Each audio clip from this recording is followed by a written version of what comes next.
Ethan Frome by Edith Wharton. Chapter 5. They finished supper, and while Mattie cleared the table Ethan went to look at the cows and then took a last turn about the house. The earth lay dark under a muffled sky, and the air was so still that now and then he heard a lump of snow come thumping down from a tree far off on the edge of the woodlot. When he returned to the kitchen, Mattie had pushed up his chair to the stove and seated herself near the lamp with a bit of sewing. The scene was just as he had dreamed of it that morning. He sat down, drew his pipe from his pocket, and stretched his feet to the glow. His hard day's work in the keen air made him feel at once lazy and light of mood, and he had a confused sense of being in another world, where all was warmth and harmony, and time could bring no change. The only drawback to his complete well-being was the fact that he could not see Mattie from where he sat, but he was too indolent to move, and after a moment he said, "Come over here and sit by the stove." Zeena's empty rocking-chair stood facing him. Mattie rose obediently and seated herself in it. As her young brown head detached itself against the patchwork cushion that habitually framed his wife's gaunt countenance, Ethan had a momentary shock.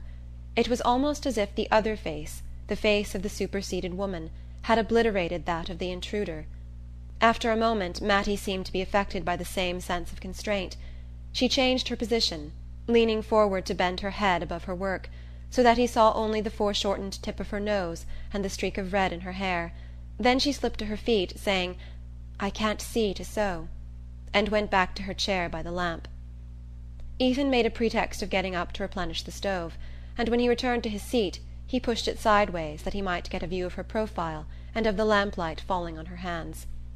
The cat, who had been a puzzled observer of these unusual movements, jumped up into Zeena's chair, rolled itself into a ball, and lay watching them with narrowed eyes. Deep quiet sank on the room. The clock ticked above the dresser, a piece of charred wood fell now and then in the stove, and the faint sharp scent of the geraniums mingled with the odour of Ethan's smoke, which began to throw a blue haze about the lamp and to hang its greyish cobwebs in the shadowy corners of the room. All constraint had vanished between the two, and they began to talk easily and simply. They spoke of everyday things, of the prospect of snow, of the next church sociable, of the loves and quarrels of Starkfield. The commonplace nature of what they said produced in Ethan an illusion of long-established intimacy which no outburst of emotion could have given, and he set his imagination adrift on the fiction that they had always spent their evenings thus, and would always go on doing so.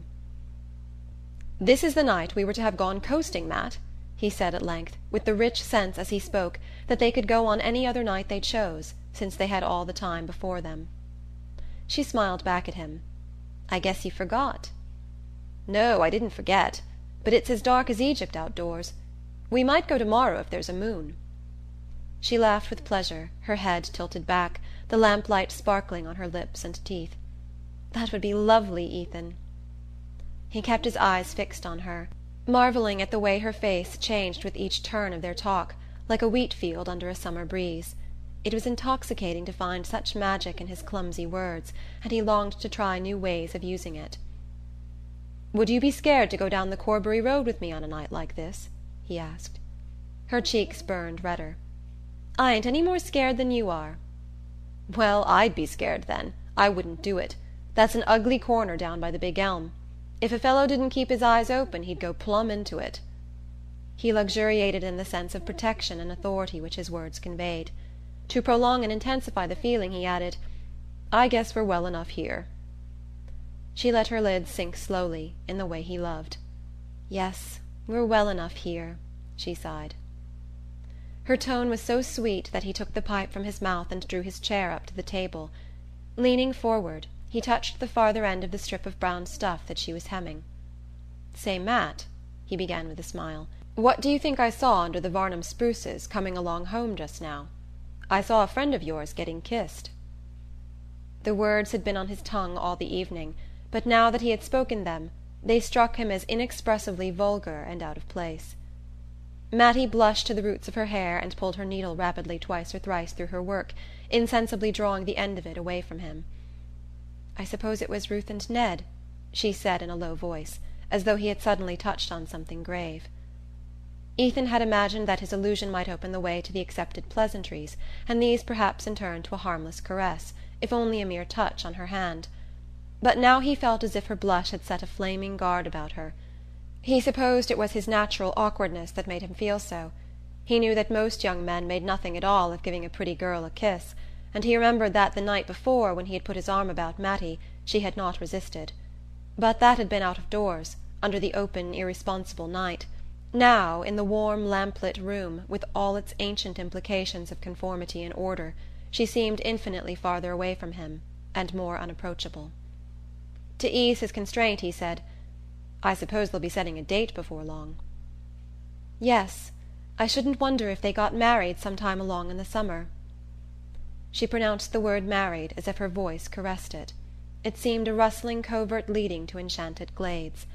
A pang shot through Ethan, and he said, twisting away from her in his chair, "It'll be your turn next, I wouldn't wonder." She laughed a little uncertainly. "Why do you keep on saying that?" He echoed her laugh. "I guess I do it to get used to the idea." He drew up to the table again, and she sewed on in silence, with dropped lashes, while he sat in fascinated contemplation of the way in which her hands went up and down above the strip of stuff, just as he had seen a pair of birds make short perpendicular flights over a nest they were building. At length, without turning her head or lifting her lids, she said in a low tone, "It's not because you think Zeena's got anything against me, is it?" His former dread started up full-armed at the suggestion. "Why? What do you mean?" he stammered. She raised distressed eyes to his, her work dropping on the table between them. "I don't know.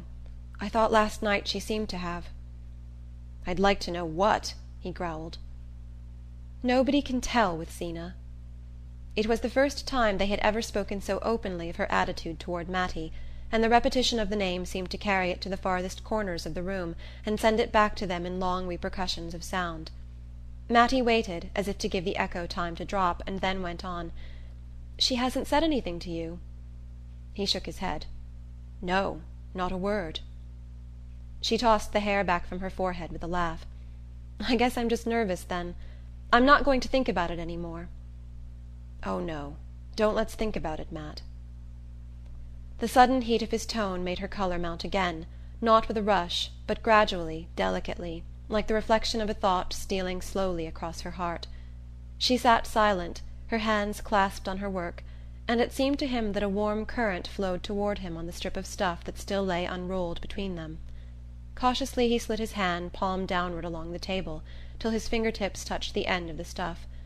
A faint vibration of her lashes seemed to show that she was aware of his gesture, and that it had sent a counter-current back to her, and she let her hands lie motionless on the other end of the strip. As they sat thus, he heard a sound behind him and turned his head. The cat had jumped from Zeena's chair to dart at a mouse in the wainscot, and as a result of the sudden movement the empty chair had set up a spectral rocking.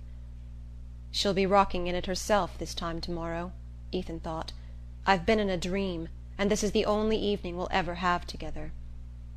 The return to reality was as painful as the return to consciousness after taking an anesthetic. His body and brain ached with indescribable weariness, and he could think of nothing to say or to do that should arrest the mad flight of the moments. His alteration of mood seemed to have communicated itself to Mattie. She looked up at him languidly, as though her lids were weighted with sleep, and it cost her an effort to raise them.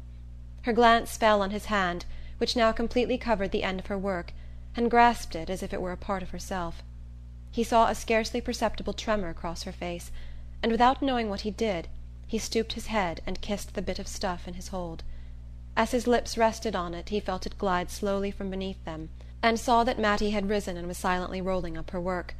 She fastened it with a pin, and then, finding her thimble and scissors, put them with the roll of stuff into the box covered with fancy paper which he had once brought to her from Bettsbridge. He stood up also, looking vaguely about the room. The clock above the dresser struck 11. "Is the fire all right?" she asked in a low voice. He opened the door of the stove and poked aimlessly at the embers. When he raised himself again he saw that she was dragging toward the stove the old soap-box lined with carpet in which the cat made its bed. Then she recrossed the floor and lifted 2 of the geranium pots in her arms, moving them away from the cold window. He followed her and brought the other geraniums, the hyacinth bulbs in a cracked custard bowl, and the German ivy trailed over an old croquet hoop. When these nightly duties were performed, there was nothing left to do but to bring in the tin candlestick from the passage, light the candle, and blow out the lamp. Ethan put the candlestick in Mattie's hand, and she went out of the kitchen ahead of him, the light that she carried before her making her dark hair look like a drift of mist on the moon. "Good night, Matt," he said, as she put her foot on the first step of the stairs. She turned and looked at him a moment. "Good night, Ethan," she answered, and went up. When the door of her room had closed on her, he remembered that he had not even touched her hand. End of Chapter 5.